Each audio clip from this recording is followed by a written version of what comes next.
In episode 1, we stopped at Chibuzo thanking her landlady as he takes his leave after meeting her through request, but Chibuzo does not know the intention of her landlady, but his conscience is telling otherwise.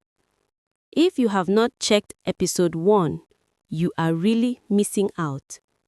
Check out the channel for episode 1. Now, let's continue with episode 2. Please subscribe, like, and comment where you're watching from. After meeting her landlady, something told Chibuzo that this landlady was not going to be ordinary at all. 1 week after Chibuzo settled into the compound, life was beginning to take shape. He had arranged his room the way he liked it, simple but neat, and the tenants had grown used to seeing him go out early every morning and return late in the evening. Mama Ukap, however, had been watching closely. One evening, as he was locking his door, she called him over. "Chibuzo," she said, "what kind of business do you do?" He smiled lightly. "I sell spare parts, ma. That's why I needed to stay close to the market." She nodded slowly, her eyes narrowing just a little. Maybe she was trying to picture him among piles of metal and tools, bargaining with traders. But the neat, tall, handsome man standing before her hardly looked like someone who spent his days in the noisy, dusty world of spare parts. Mama Ukap had 3 daughters, grown-up girls with curvy figures and striking looks that turned heads whenever they walked past. They were used to being admired, but this new tenant seemed different. He was polite, focused, and not easily moved. Yet, the girls noticed him. From the corners of their eyes, from behind half-closed windows, they watched him come and go.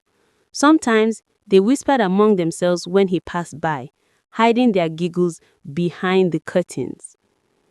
But there was talk that Chibuzo already had a girlfriend somewhere in town. If that was true, the 3 daughters didn't seem to care. The way they looked at him, it was clear they found the new tenant very interesting. It was almost 3 weeks since Chibuzo moved into the compound when his girlfriend finally came to visit. She arrived on a Saturday afternoon, dressed simply but carrying herself with the quiet confidence of someone who knew she was loved. The whole compound noticed her arrival. The single ladies who had been eyeing Chibuzo in silence stood at their doorways pretending to be busy. The married women looked from their windows with quiet curiosity. Even Mama Ukap, seated on her veranda, as always, did not miss a thing. The girl didn't stay long. She came, spent the day with him, and by evening she was ready to leave. Chibuzo walked her to the gate and watched as she boarded a tricycle heading towards town. As soon as he returned, Mama Ukap called out from her veranda. "Chibuzo," she said, with a teasing smile, "that was your girlfriend, eh?" He nodded, smiling lightly. "Yes, ma, that's her." "Ah, she's beautiful," Mama Ukap said, leaning on her chair like someone weighing her words. "I hope you will marry her someday." Chibuzo laughed softly. "One day, ma," he replied. But Mama Ukap didn't stop there. She began to ask subtle questions: where the girl stayed, whether she came often, if she walked nearby.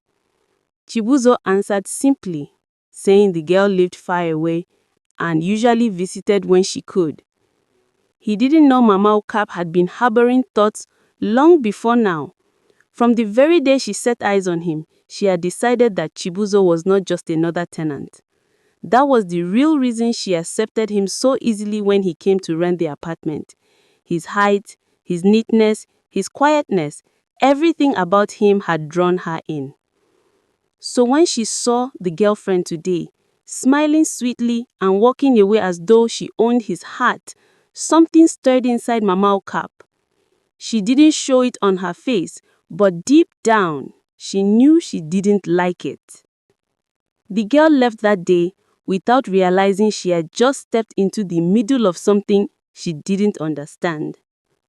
Life in Mama Okap's compound was never dull. It was the kind of place where if you sneezed too loud in your room, somebody in the next room would say, "Bless you," before your echo even died down. Among the many characters in the compound was one couple everybody knew, Okon and his wife, Ekaete. Ekaete sold fish right at the roadside market nearby.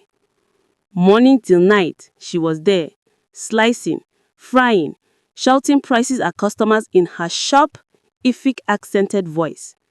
"Madam, na fresh fish be this o. I know they put hand for dirty fish." Her husband Okon drove a commercial bus. Sometimes he came home late, dusty, and smelling of exhaust pipe, but he always walked with his chest high like a man who has seen life on the road. One evening, Okon returned and found Chibuzo sitting outside his room, scrolling through his phone.